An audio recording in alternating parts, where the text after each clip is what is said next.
Have you ever thought about moving to Flagstaff, Arizona? Well, today I want to tell you all about what to expect with the snow in Flagstaff. This isn't a green screen, this is my back porch, and we probably got 6 inches of snow so far, and it's still coming down. And this is our biggest snowfall so far of the year. I think we've had 3 other snowfalls right before Christmas. I would say probably on the 20th.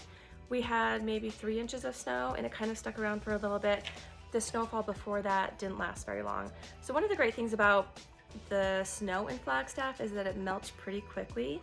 If you've been seeing the ice storm in Seattle, we have a very different infrastructure here in Flagstaff. We have lots and lots of snowplows. Also, pretty much every man who owns a truck in Flagstaff also owns a snowplow attachment.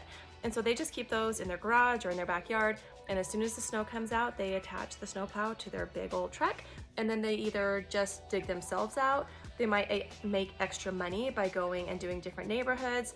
We also have a cinder mine in town. And so instead of putting salt on our roads, we put this ground up cinder on the roads. And so it helps the tires stick and it helps break down the ice and the snow. And so in Seattle and Portland, when they get those ice storms, they're not prepared. They don't have the equipment for it. They don't have salt for the roads. They don't have cinder. They don't have everybody with a snowplow attachment in their backyard or in their garages. And also, I have lived in Portland before when there's those ice storms, and it's insane. Like, as soon as the rain touches the ground, it just adds to that sheet of ice. It's pretty crazy. We will get icy roads here, but I would say if the snow and the ice shut down Flagstaff, it's maybe for a day. It's not going to last for a week or longer. The very first winter we spent here, I think we had like 12 inches overnight, and it was crazy. Something interesting about the school system here is they will build in 5 snow days. And so towards the end of the school year, like in April and May, if we did not have to have a snow day where school is canceled, then you just get like every Friday off until school is over.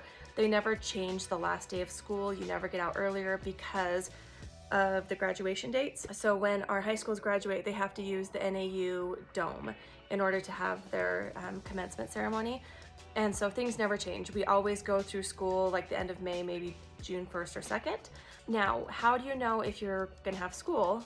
Obviously, if it was today's, holiday, so we're still not in school, but this would have been a no school day because the buses would not be able to get to all the children. If the buses can't get to the children, then school is canceled.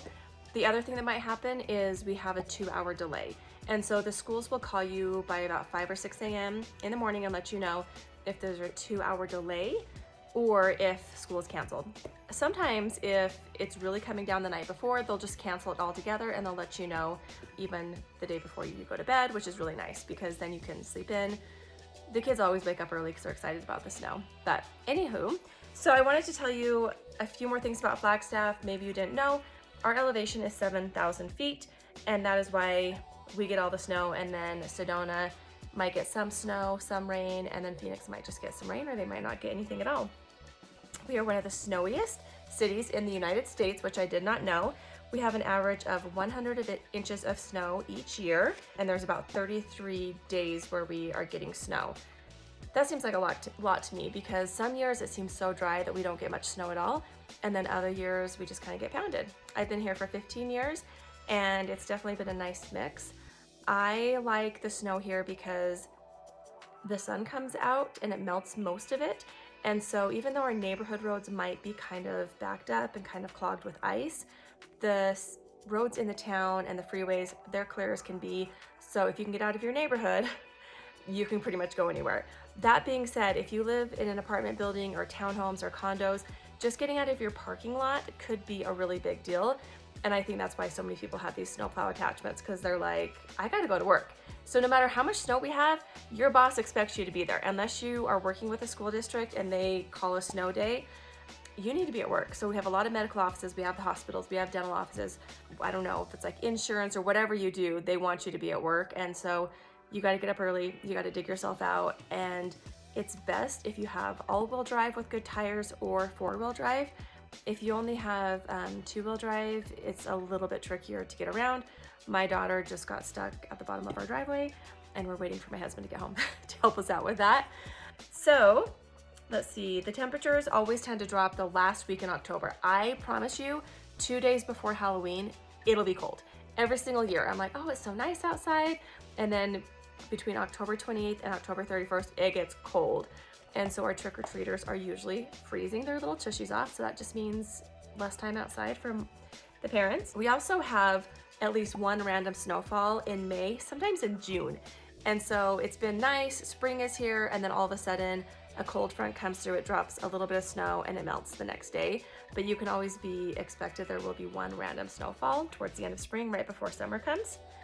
If you are coming up here to play, like say you're just from the south of Arizona and you want to come to Flagstaff just to play in the snow, my first recommendation is please do not stop on the side of the freeway. It is very dangerous. If you go to any exit, you'll be able to find a patch of snow for your kids to make a snowball, for you to take a few pictures in. Second of all, you're not allowed to go up to the Snowbowl ski resort just to take pictures. There is no sledding up there. You're only allowed to go up there if you're skiing because there's so many people up there trying to ski. So you can't drive up Snowbowl and stop on the side of the road. There are no places for you to do that. There's just no parking, no stopping. So there are other places where you can play in the snow. First of all, right near the Flagstaff airport, we have a snow park. It's a tubing park. It's really, really fun, but you do have to buy your tickets online ahead of time and they do sell out. They also have food trucks there. They have bonfire pits. It's really fun, but you got to plan ahead.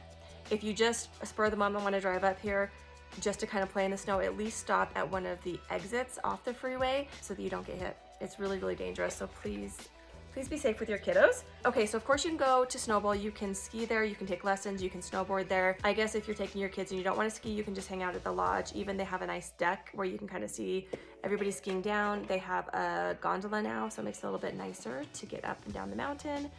And you can buy tickets there. The ski lessons, especially like today, they're going to fill up. And so if your plan was to drop your kids off with someone, that might not work out. That happened to me once in Utah. I was planning on dropping my youngest, he was 8, to get some ski lessons. They were booked. There was no, I had to ski with him and I was like, oh my gosh, this is gonna be so hard.